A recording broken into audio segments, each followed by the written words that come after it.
准备好了啊！1、2、3。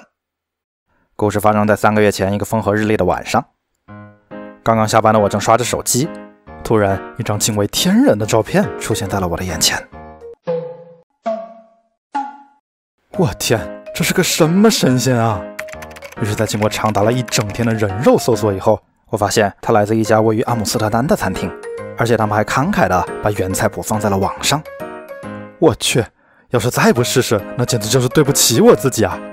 于是伴随着一条自我鞭策式的动态，我踏上了一段完全没有预料到的长达整整3个月的征途。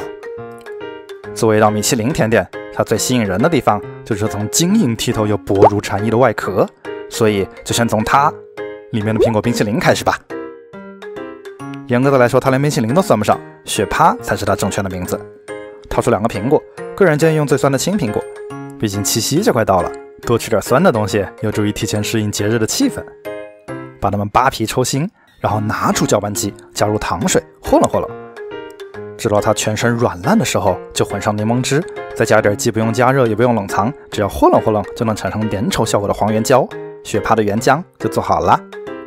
然后拿出冰淇淋机，开启搅拌模式，和弄和弄，形成细腻的质感。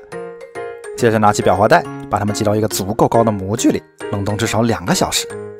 至于苹果籽嘛，就用牙签蘸上软掉的巧克力，在烘焙纸上随便画画，再冷冻10分钟就好了。最后拿起小勺，把脱模的雪趴块成具有艺术气息的形状。嫌麻烦的同学也可以直接用牙啃的方式代替，再贴上一片巧克力，一份完美的苹果核雪趴就完成了。既然做好了苹果核，那肯定不能放过这层清澈透明又吹糖可破的苹果壳。下面的苹果球，你只要用一些简单的食材和弄和弄，就能得到一份完美的苹果糖浆加苹果球了。找一个小锅，加点水和糖，还有一块去了皮的生姜和一粒丁香，用擦板小心翼翼地把整个柠檬的黄色外皮刮下去，开中火和弄和弄，等到糖浆煮开了，就让它冷静1个小时。然后拿出一个直径2厘米的勺，把它块成一个个的小球。有密集恐惧症的同学这一步建议闭上眼睛操作。把块好的苹果球放进糖浆里煮一煮，等到再次沸腾的时候，就把生姜捞起来扔掉，否则它等下会伪装成苹果的样子。还要撒上些柠檬汁防止氧化，放进冰箱泡1整晚，一份充满柠檬香气的苹果糖浆就做好了。然后终于轮到这层里外通透又浑然天成的外皮，下面的酥皮了。其实我的建议是能不去做就别去做，直接买现成的冷冻酥皮才是真的香。但是如果你非要做的话，也可以试这种利用冰冻黄油的简易做法。往桌上撒点面粉，再混进一些常温状态下软掉的黄油和一小撮盐，盘它。直到它成了这种雪花片的形状，就分批少量的加入冰水，一边搓揉一边感受力道的变化，直到既不干燥也不粘手的状态，就扔进冰箱冷藏1个小时。然后拿出擀面杖，把它擀成一个厚薄均匀的烧饼，再用擦丝器把冰箱里提前冷冻了5个小时以上的黄油均匀地擦到冰皮的每一个角落，最后像叠被子一样折起来，继续擀开。重复这样的动作至少2次，再扔进冰箱冷藏1个小时。一张比普通酥皮简单一丢丢的速成酥皮就做好了。拿起烤盘，让酥皮紧紧地贴住它的每一寸肌肤，削去多余的地方，用叉子戳起排气孔，然后抽出一张烘焙纸，把它想象成你还没有做完的暑假作业，使劲地蹂躏，摊在酥皮上，最后压上1杯大米，送进预热好的180度烤箱烤25分钟，一份和蛋挞一样的酥皮就做好了。所以现在是不是总算可以做苹果壳了？还得再等一下，来做一份最简单但味道却是全场最佳的核桃酥。你只要用手把核桃砸碎，和面粉、盐还有糖混合在一起，再加上室温软化的黄油和弄和弄，最后冷藏1个小时，放进冰箱170度烤10分钟就好了。最后把苹果均匀地摆在烤好的酥皮上，撒上核桃酥，再把苹果糖浆过滤一道，去除渣渣，加上红原胶和弄和弄，挤到苹果上，再放上苹果核。就轮到最重要的主角出场啦。所谓糖液，一般都会用到这种名叫艾素糖的东西，它比普通白糖更容易凹造型，也更不容易产生焦化反应。唯一要做的就是把1小杯糖倒进锅里，开中火煮它，记得随时晃悠晃悠，让它受热均匀。等出现这种密集的气泡了，就可以关火了。然后耐心的等待，直到气泡完全消失了，就把它倒到一个硅胶垫上，等上5分钟左右。至于怎么盘它，我还去学习了专业大厨的视频。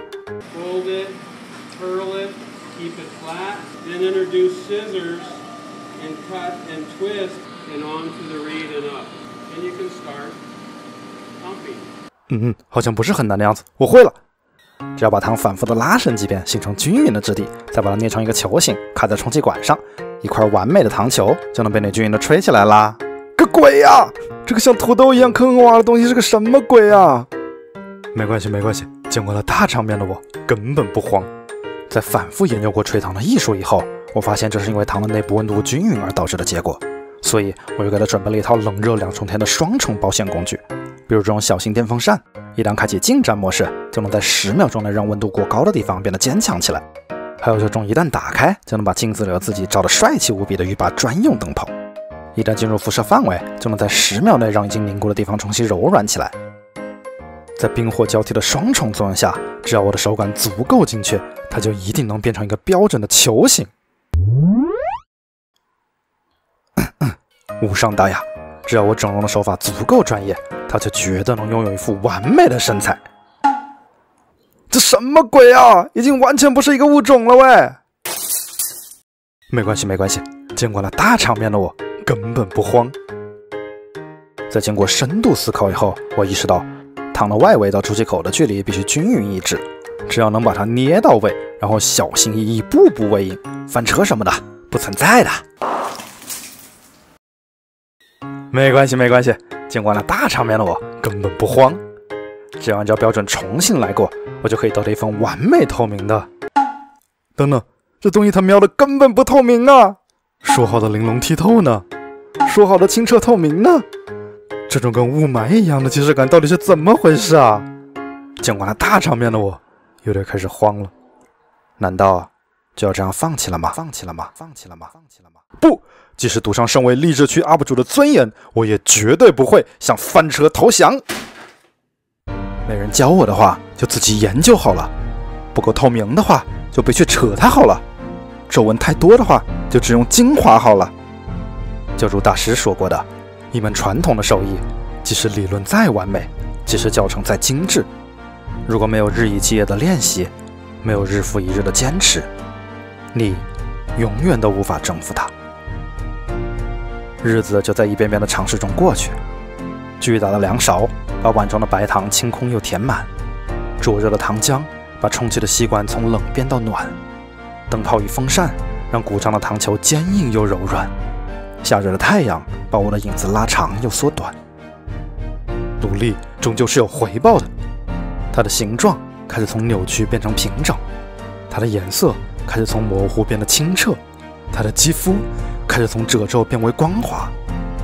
终于在3个月后的一个清晨，米其林的苹果甜点完成。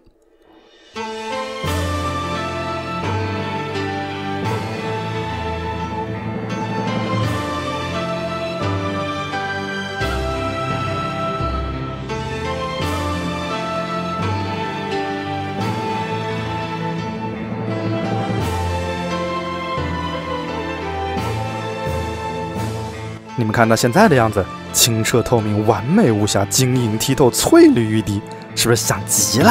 你们到目前为止还没点的那个赞。虽然舍不得把它敲碎，但是经过了3个月的历练，此时的我已经不会再有任何遗憾之情。入口的瞬间，苹果的汁水、核桃的香气、酥皮的清脆、雪帕的甜蜜，搭上薄脆的糖球，配合果酱的浓郁，满满都是幸福的味道，甚至勾起了我第一次吃冰糖葫芦的记忆。所以如果你想试试，就赶紧开始吧。不过最理想的制作顺序还是需要很多的统筹规划的，所以我也把它们全部贴在这里了哈。谢谢大家，我是大碗拿铁，我们下期再见啦。